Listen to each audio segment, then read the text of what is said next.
So, what do puzzles, recipes, and competitive martyrdom have in common?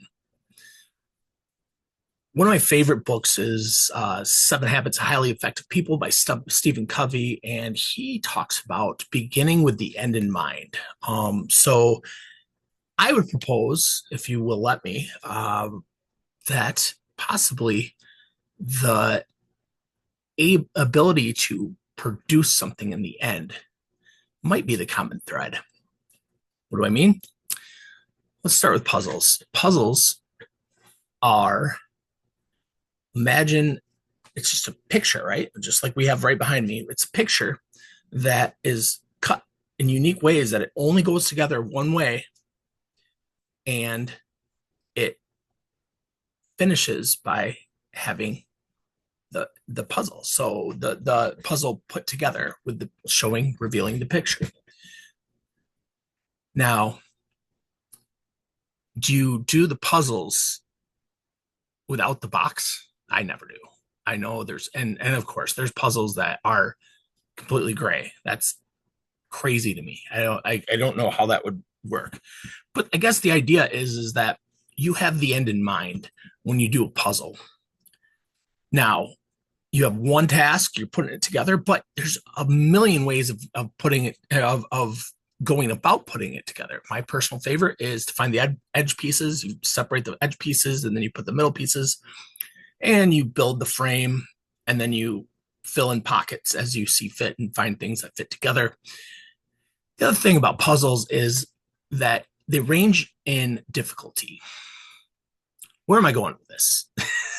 They range in difficulty. You can start with the 4-piece puzzle that toddlers use, and you put one piece together and you put them together and you solve the puzzle. Well, all the way up to that complicated, all gray 10,000 piece puzzle that I would never even try. I don't know. I can't say that. I don't see the value in it. Let's put it that way. That's a lot like what we've been talking about with vision and purpose. If you don't answer the questions, what do you want? What do you want to be?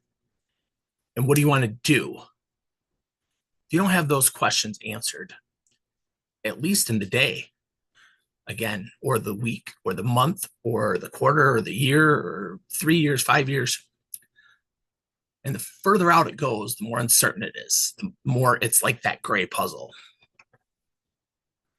You know, what's happening in the next 5 minutes might be more like the 4-piece puzzle, I hope.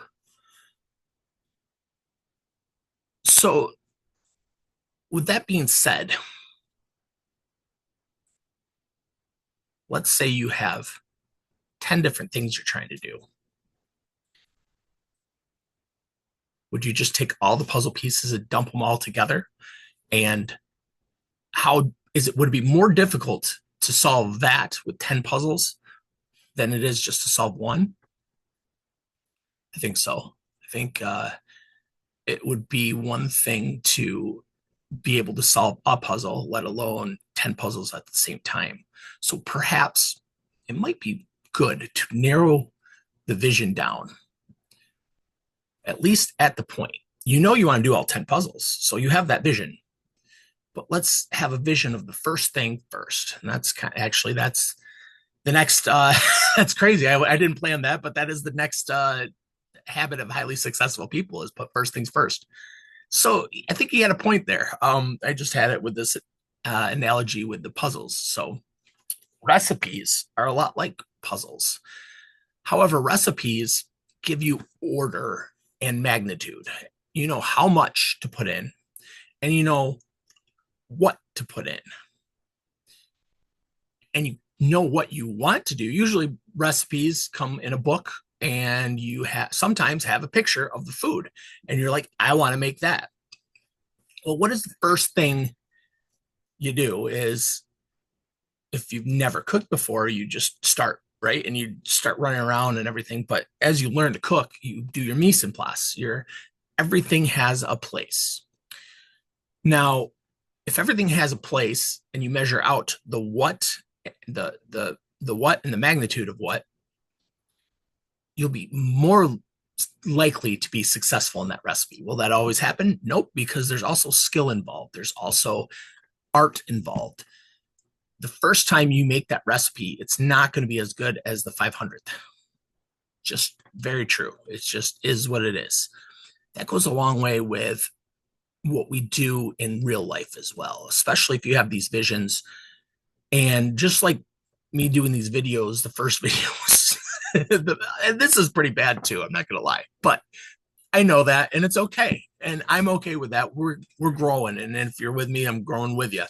Um, but I did look at the last videos, and I did find what I wanted to improve, and I put a recipe together, and now I'm cooking it. That is an interesting, at least to me, dynamic of growth and growth towards your vision. Now, what is it you want to do? What is it you want to be? What is it you want? Pick one. Come up with your recipe and start working toward it.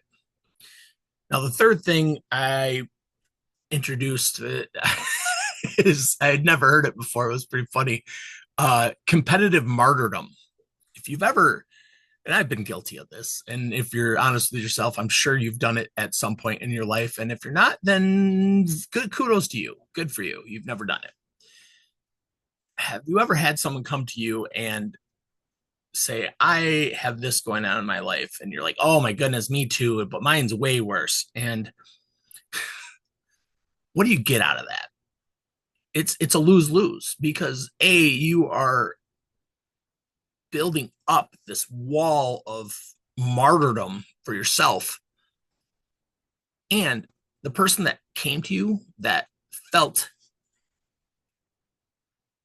open enough to sincerely come to you with something, and it might be in passing, and it might be in just something that is so nonchalant, and your first thought might be to take it inward and say, oh yeah, I do that too, where you think you're empathizing,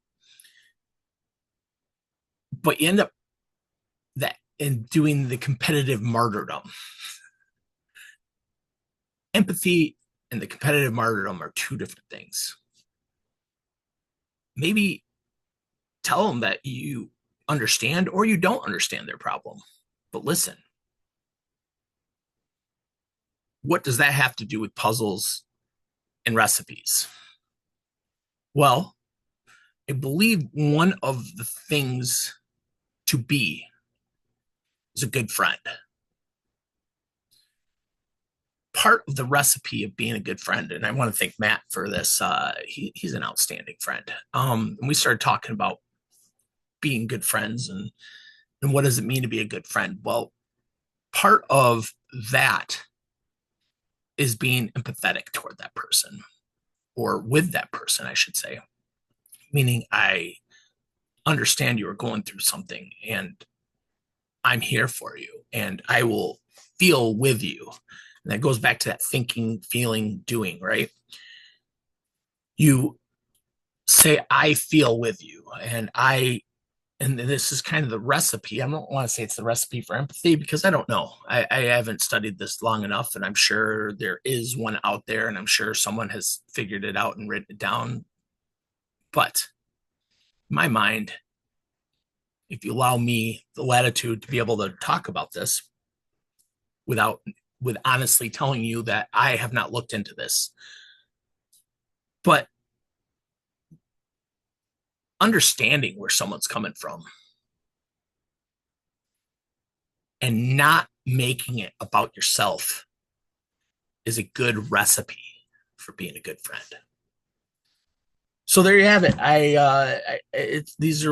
I've put a couple things together that I learned today about beginning with the end in mind, having puzzles, and the part of the puzzle pieces I wanted to make sure and emphasize is that you're picking, if you're just starting out, pick one thing. If you're just starting out and whatever you're doing, don't overcomplicate it.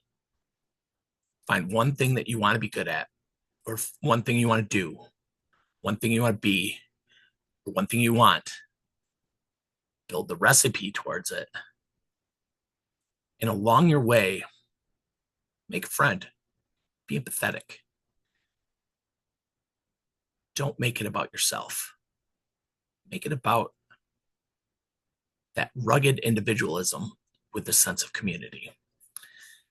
Thanks for sharing your time with me. I really appreciate you just listening. I believe there's something there. Let me know what you thought, and I'd love to have a conversation about this. Puzzles, recipes, and competitive martyrdom. I hope you got something out of it. Thanks a lot.